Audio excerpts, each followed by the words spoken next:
The Kerameikos was a large, sprawling area northwest of Athens' Acropolis. While part of it was used as a graveyard, it was also dedicated to the creation of pottery.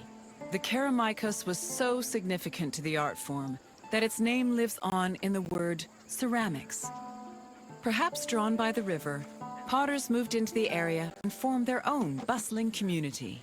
It's believed that by the end of the 5th century BCE, hundreds of thousands of pottery vessels had been made in Athens, including everything from heavy, undecorated cooking pots to delicate and beautiful containers reserved for the most precious oils. Sadly, only around 1% of these works survive today, some only in small fragments.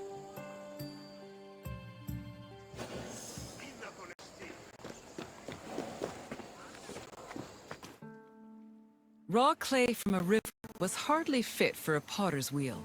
Athenian potters used clay that was rich in iron, which created the distinctive orange-red coloring seen in Athenian pottery.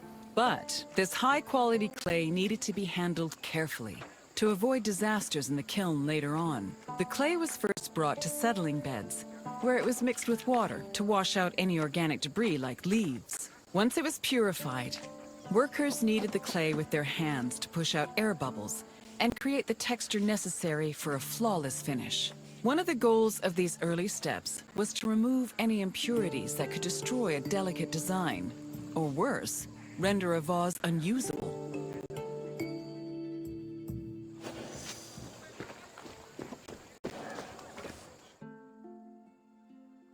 Once the clay was cleaned, it was up to the potter to shape it into a vase by spinning it on a wheel or pressing it into a mold. Their choice depended on what shape they wanted for the vase, but they also considered the possible scope of its decoration. Potters did not work alone. A workshop might have had many people working together on different aspects of production. Potters collaborated with many different painters for decorating their creations. Some of these painters even became potters themselves. All in all, a single vase could be worked on by many different artists, with each one focusing on a different aspect of its design.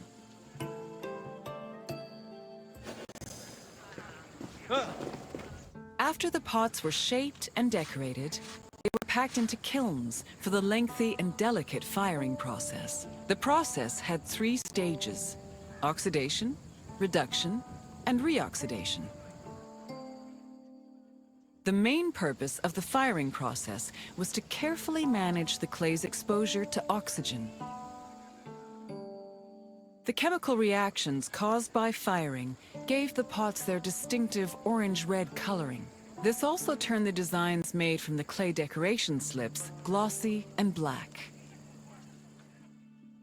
The most difficult part of the firing process was managing the fires themselves. It required an enormous amount of skill and experience to properly judge the exact temperatures needed, and even the smallest mistake could ruin several hours of work.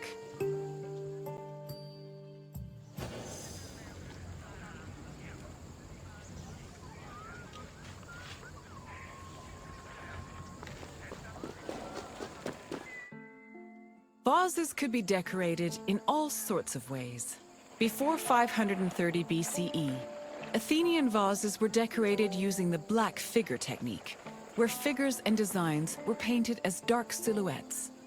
At the end of the 6th century BCE, painters created a new technique called red figure, an inversion of the painting process that left the figures in red and the background in black. This gave the artist more freedom to better explore details like muscles and individual locks of hair. Designs were sketched onto the bare surface of the pot using a thin, sharp tool.